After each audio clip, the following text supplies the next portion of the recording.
In this video, I'll read out the longest word ever to appear in literature and trace some of its interesting etymological links. Here it is. Lopatotemcho selachogala okranio lipsan odrimu potremato silfio carabo meleto katakahumeno kinklepe Kosovo fato perestera lectruo noctocopalio kinklo legoyo serayo bafetrago nopterugon. Whoa, that was a challenge. Now let's unpack what it means and find the English words it's connected to.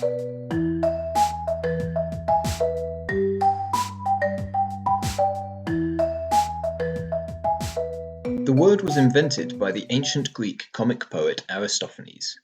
He was no stranger to long words, since the comedy that this word features in is called the Ekklesiasdousi, which is certainly something of a mouthful. But in fact, the Greek language is no stranger to long words either. Like some other languages, ancient Greek typically forms words by compounding, joining two or more words together to make a longer word. In the word we're discussing today, 27 words, depending on how you count them, are joined together to make one massive 170-letter word, which is listed by the Guinness World Records as the longest word ever to appear in literature. So, what does it mean? The answer is, it's a fictional food dish. The parts of the compound are different foods which make up the strange delicacy, including shark, honey, and pigeon. Several of these words are etymologically linked to English words, many of which have nothing to do with food at all. One part of the dish is the head of a dogfish, galeocranio.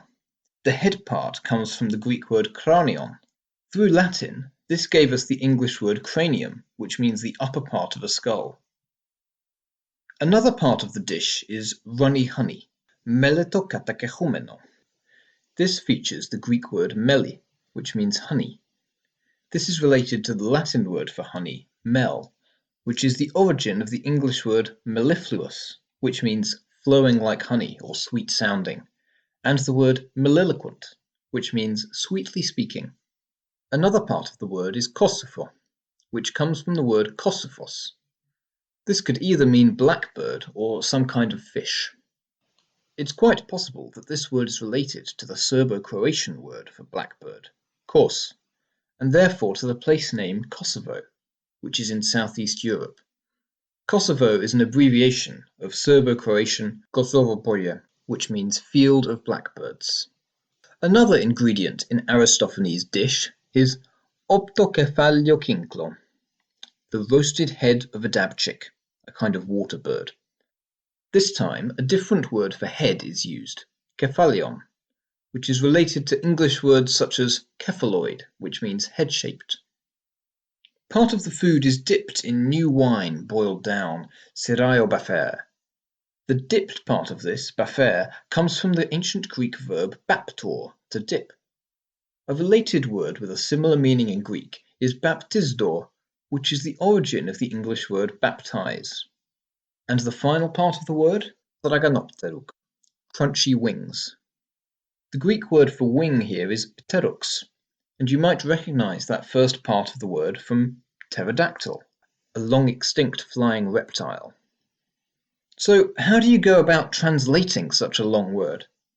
Well, I'll leave you with the translation written by classicist Benjamin Bickley Rogers in 1902, which I think conveys well the humorous nature of this comically long word.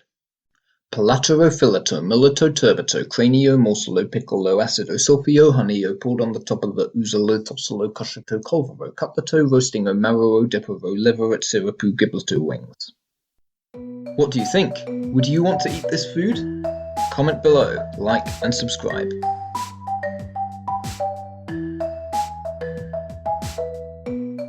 Lopatotemcho selachogale o cranio lipsa notorimu potire. Lopatotemcho selachogale o cranio lipsa notorimu potrimato silfio carabo melito katakechumeno kinklepo. Lopatotemcho selachogale o cranio lipsa notorimu potrimato silfio carabo melito. Lopatotemcho selachogale o cranio lipsa nutrimu potremato silfio carabo melito katakechumeno kinklepe Kosovo fato perestera let. Lopato temacho selacho gala o cranio lepsanodrimo potremato sulfio carabo melito catakehumeno kuncle pe Kosovo fato per restara lecturuo.